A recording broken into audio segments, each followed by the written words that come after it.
For the remainder of the class period, and it's not much left, I want to talk about projectile motion.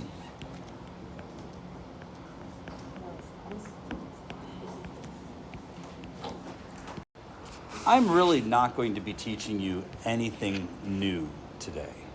You've already learned the things you need to know for projectile motion to work. However, like anything else, I try to provide you with a framework, and I'm going to try and provide you with some skills that you can use to bring to bear on problems like this. So I'm going to start with the definition and kind of define what we're talking about here, and then show you the kind of range of problems that exist. But projectile motion is any motion in two dimensions that can be studied by separating out the horizontal motion and the vertical motion. Again, projectile motion is two-dimensional motion that can be studied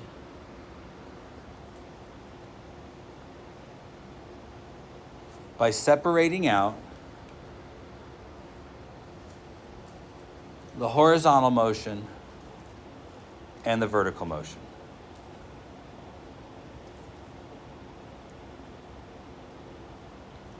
Everybody good there? There's lots of times this is impossible. Things that travel in a circle, you can't do this.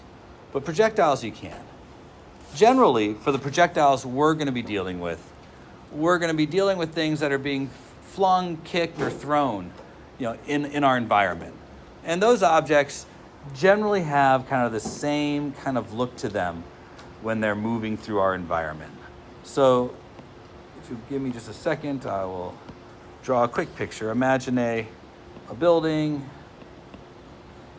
a nice grassy field, and you kick a ball from the top of this nice building towards, say, your friend on the ground, in this grassy field. The ball makes a trip to your friend. You've thrown stuff before. You generally know that things travel in kind of a curved path when they're thrown. That's what we're talking about.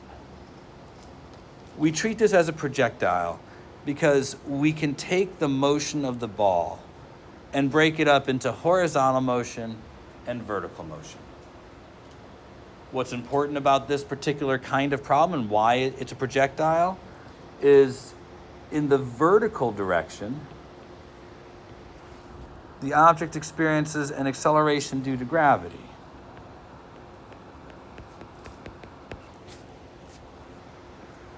But in the horizontal direction, there's no acceleration at all. So those rules we had for accelerated motion, they can be applied to both sides of this problem, and we can study it separately. Now, I want to be really careful here. As I've said to you before, our mathematics don't allow us to do anything particularly complicated. Our mathematics is one-dimensional. So because we have one-dimensional motion, if we can identify that an object is a projectile, we can study it because we can break it up into two one-dimensional problems. And that's what we're going to do to these problems. We're going to take the information that's presented and we're going to break it up into two one-dimensional problems. A problem that is vertical and a problem that is horizontal.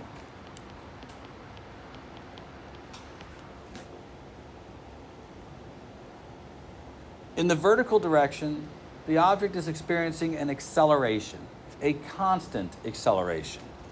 So we'll have things like vertical displacement. The object lands lower than it starts. We'll have an initial y velocity. So I'm writing Vy to indicate that it's vertical, because I think anything in the vertical, it's okay to give it a y designation. But just like anything else that accelerates, its starting velocity will be one thing, and its ending velocity will probably be something else. It's going to accelerate, and likely it's going to be gravity that does so. And it will take time to travel.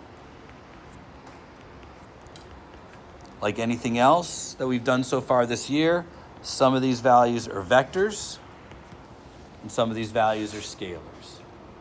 But the vertical motion of the object we can study separate from the horizontal motion of the object, which I will use x for horizontal. Now, there's no acceleration in the horizontal direction because gravity is acting up and down. So horizontally, we don't have an acceleration. That means that the only thing we have is perhaps an initial velocity that never changes. So I don't put an I there. I just put Vx because there's no initial or final. The value doesn't change. In fact, there's only 3 variables associated with the motion horizontally. If you put 0 in for A in all of those motion equations, you'll notice that they all collapse and they just turn into delta x equals Vx times t. Again, if you're just dealing with the horizontal direction and there's no acceleration, this is how those variables are related. The other side is going to be all the Galilean motion equations.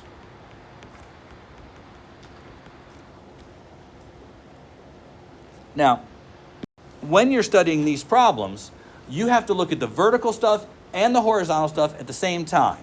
The thing that's important is that the time it takes the object to go up and down has to be the same as the time it takes the object to go left to right. So when we talk about projectiles, we are connecting together the left side and the right side, the vertical side and the horizontal side, by the time. Okay? Now, obviously, there's lots that we're going to have to do to kind of bring that together, but I break this argument down into 3 basic styles of problem. The first style of problem, and I make these names, I'm going to call them, I'm making these names up. Like if you go to a textbook or you go online to look it up, you won't find this. It's just to help you organize. I'm going to call this first kind of problem a type 1 problem. A type 1 problem is a problem in which an object, say, rolls off the top of a table. And from rolling off the top of the table, it lands somewhere on the ground over there.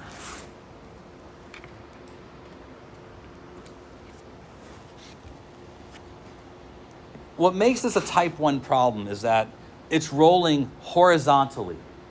And because it's rolling horizontally, this object has an initial y velocity that is 0.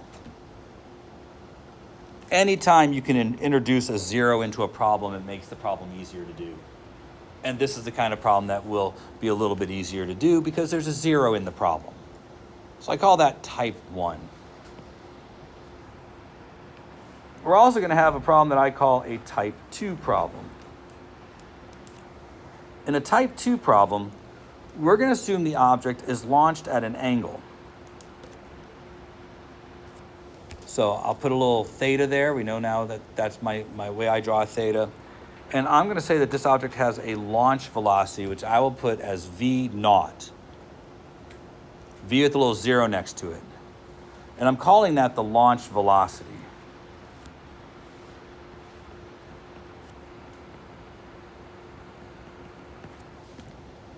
In a type 1 problem, the launch velocity is the horizontal velocity. But in a type 2 problem, because the launch velocity is at an angle, there will be 2 components to the velocity. There's going to be a horizontal component, which we called Vx, and there'll be a vertical component, which we called Vy initial. We'll get to the trig on that in a minute. But the important part is this object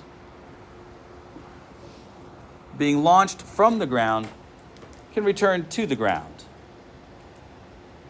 That's what makes this a type 2 problem, in that on these problems, delta y is going to equal 0. So you punt a ball and the guy calls a fair kick and it lands on the ground. There we go. It's a type 2 problem. Okay? So type 1, you roll a Matchbox car off your table. Type 2, you flick a piece of paper on your desk and it lands back on your desk. Okay? Which brings me to a type 3 problem. Type 3 problems combine both things. It combines the breaking up of the launch velocity into components,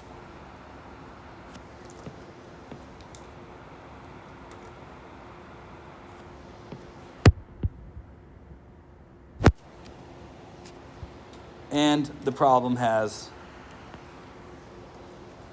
a path where delta y is not 0 and vy initial is also not 0. I call this a type 3 problem.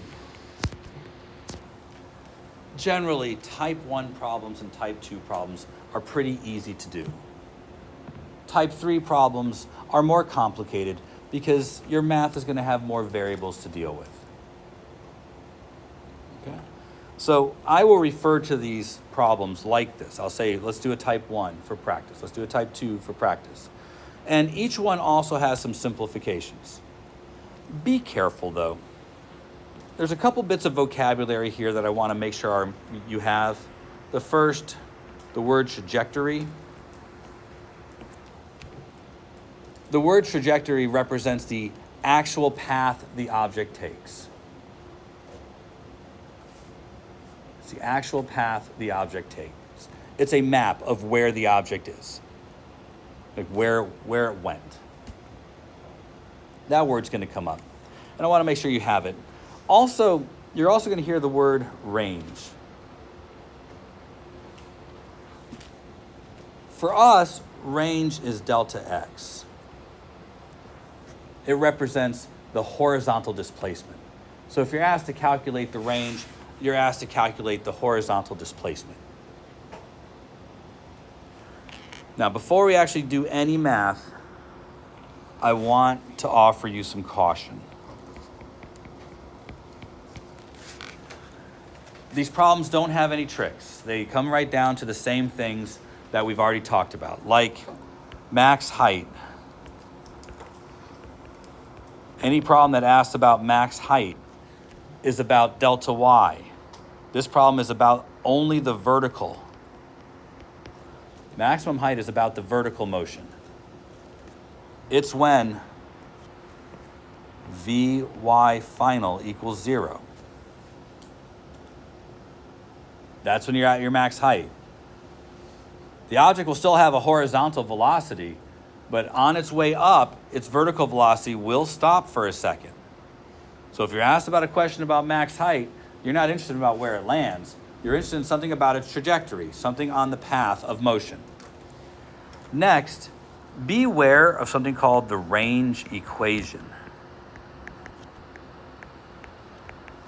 You're going to look it up online, or you're going to look up something on the internet to help you with your homework, and you're going to come across the range equation.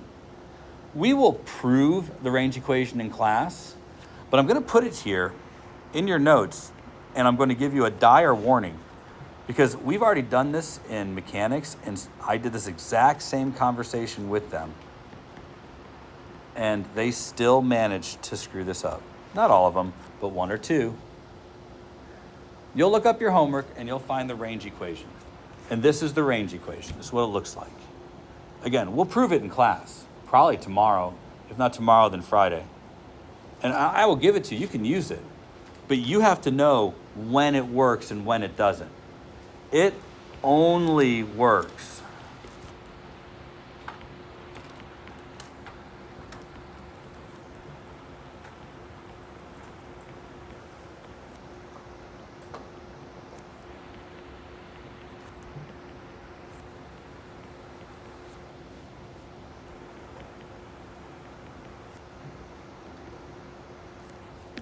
It only works for problems where delta y equals 0. And that's it. Those are those type 2 problems. And it can only tell you where the object lands. I mean, you can solve for other things, but only the things that are in this formula. So it would never be able to tell you the maximum height and stuff like that. So be careful if you start looking stuff up on the internet what you might get. Again, we'll prove where this comes from. So let's do a quick problem. And when I say quick, I do mean we can do this in about 2 minutes. I want you to roll a Matchbox car off your desk. Let's say the Matchbox car is rolled at 2 meters per second, and your desk is 0.75 meters tall. I want to know where the Matchbox car strikes the ground. I would like you to tell me the range. Every one of these problems should start with you organizing yourself. So I'm going to start by organizing what we've been given. Vertical, horizontal, delta y, vy initial, vy, a, and t, delta x, vx, and t. I know lots of stuff. This is why I'm trying to give you a place to start, a way to organize yourself. This clearly looks like a type 1 problem, doesn't it? The object's just rolling across the tabletop. I think we can all probably say that the moment the marble or the car makes it to here, it is moving just horizontally. So as I try to decipher what's been given to me, I think we can all agree the initial y velocity will be 0 because it's moving just in the horizontal direction. And that would mean that its horizontal velocity is 2. I think you could probably agree as well that the object's going to land 0.75 meters below where it started. Well, that's delta y. It lands 0.75 meters below where it started. And what's going to pull it down to the ground? Gravity. So the acceleration 10 meters per second squared. You have to ask yourself what's positive and what's negative. We'll go with our standard up is positive and to the right is positive, which makes this negative, this positive, and this negative. Now, does this look familiar to you? Does it look like the stuff we've already done? Do you notice that you have 3 pieces of information given here? So you can solve for the time. That's what this is like. You solve for the time on one side and you plug it into the other. All right.